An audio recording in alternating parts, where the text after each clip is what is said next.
Apparently, these fish are normally a pale, fleshy colour. But just like the freaky glowing pigs, they've had a gene put into them which makes them fluoresce. Only this time it's not from jellyfish, it's from coral. The gene is taken out of the sea coral. Can be done with the jellyfish gene, but these are done with sea coral. And as soon as the egg is fertilized, the gene is added to the egg, and then it integrates into the DNA. These fish were originally developed as a kind of early warning system for toxins in water.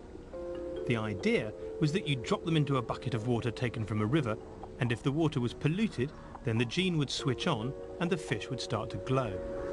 So is that what they're used for now?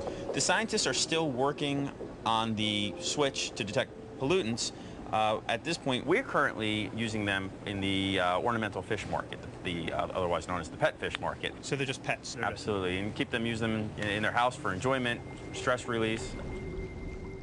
As it turns out, these stress-relieving toys are the first genetically modified animals on sale to the public anywhere in the world.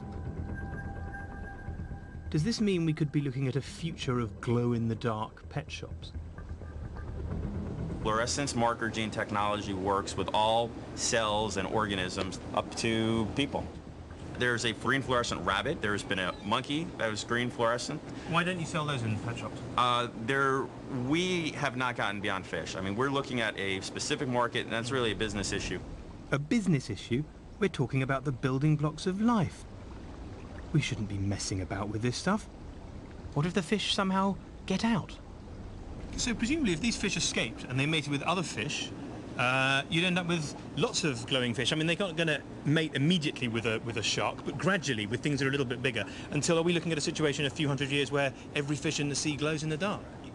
You have to look at this in evolutionary terms. Evolution hones organisms over millions of years. This fluorescence gene has no purpose in an evolutionary fitness perspective. It causes a significant burden, simply predation. I mean, a predator, this is a bright red neon or green or orange sign that says eat me. These fish are ecologically weak, so they would be cut out of the gene pool. So if it were to get out, it would die. Oh, really?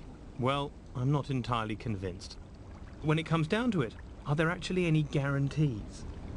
Anything in the world that we do has risk, and I can't tell you for sure that these fish are never going to get out. Any type of biotech animal has to be considered on a case-by-case basis, just like we consider pharmaceutical drugs, for example.